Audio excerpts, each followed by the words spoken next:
Alright, what's up guys? So this is one of the cleanest examples I've seen of a small, tiny, simple app suddenly start printing money. The guy's name is Anton, and he's a solo founder who failed at 6 or 7 startups over 15 years. A lot of you guys fail at 2 apps and quit, but Anton is very inspirational because he just kept pushing. And now he makes over $250,000 a month, and the crazy part to me is it's one of the simplest apps on the entire app store. So in today's video, I'm breaking down exactly what he did differently and why simplicity and not features is the real multiplier that took him from failed founder to millions in revenue. So after 15 years of trying ideas that went nowhere, Anton finally built an app called Letterly. It launched just 2 years ago, and today it sits at $250,000 a month in revenue, 30,000 monthly active users, 20,000 paying subscribers, and 150,000 total downloads. And he did all this with a simple utility app. He did one thing extremely well, and that is turn your speech into clear, structured text. There's a lot of beginner founders who say, oh, I don't want to build an AI wrapper, or ChatGPT can already do that. But you guys have to understand that AI has opened so many niche verticals, and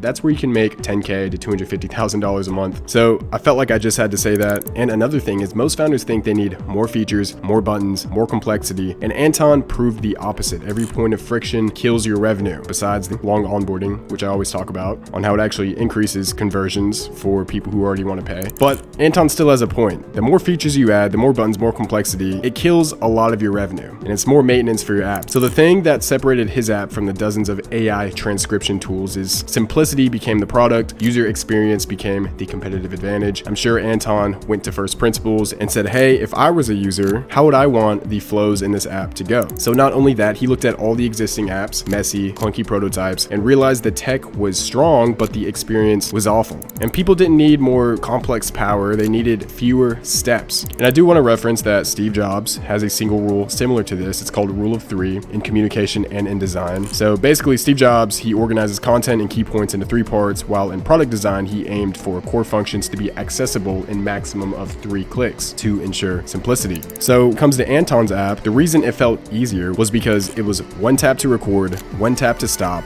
instant transcription, rewrites in a single click. The favorites are pinned right under the note. There's real-time processing. You can share and copy in 1 tap. There's no clutter, no choices, no confusion. He wasn't selling features, he was selling clarity. So it's simple, but it's a lot of value for you guys. So Anton treats simplicity as an expensive feature, something you iterate aggressively on. And his process is prototype to simplify. So you sketch the idea, argue with teammates, and remove steps. Then you build and simplify again. So Anton built the feature, then pause and ask, okay, is this actually simple? And often they delay releases just to rework on UX. So we hear a lot about shipping MVPs fast, but I always say ship when you feel like you would use the app. And obviously in this context, Anton has a higher standard for his app. So he shipped, watched users, and simplified again. So after release, they study user confusion and friction, then rebuild pieces from scratch. If you're on the web, then you could use apps like PostHog to literally screen record your website and watch people's mouse. I have no idea why that's legal, but a lot of SaaS founders use that. So that flow of a feedback loop improves your product massively. So why does the app feel magical? The core workflow is you tap to record, tap to stop, instantly see your text, apply rewrites, summaries, takeaways in 1 tap. Save your favorite rewrites for quick access. Again, you can copy, share, export instantly, add audio on top of it. It gets transcribed inside the same note. There's real-time transcription and hotkeys for everything. It looks simple, but behind the scenes, it took thousands of hours of redesigns, prototypes, and rewrites. So a lot of you guys are probably asking, what is the tech stack and cost? So it's built on Swift, iOS, Python for the backend, and it was originally React Native, but they eventually migrated, I'm assuming, for the seamless design of iOS's native language, which is Swift. So Anton has a big team. The monthly cost is $30K in salaries, team of 10, $5K AI usage, and $200K in advertising. Yes, $200K a month in ads, but sure that they would not be running ads if they were not profitable. So the engine is profitable because the app converts and retains users due to the frictionless experience. So in his specific niche, onboarding has to be simple, and simplicity means better retention. Simplicity also means more word of mouth, and at the end, it just means more sales. So the secret sauce for you guys is the user's experience is the multiplier that affects everything: onboarding, retention, conversions, virality, support load. And if your UX isn't clean, you cannot win, no matter how fancy the tech is, especially in the time of vibe coding apps. Anybody could whip up a vibe coded app, but the UX and taste will put you ahead of the competition. So what is Anton's framework for building a winning app today? So number 1, work with co-founders from day 1. Speed matters. Number 2, build something you can ship in 1 to 2 months, then spend extra time perfecting the UX. Number 3, choose an idea that's new but validated. Don't invent the next Uber or DoorDash unless you have private funding. So more specifically, find something people prove they want, but it's poorly executed on the App Store, and make money from day 1. Don't have a free app. Revenue shows you're building something real.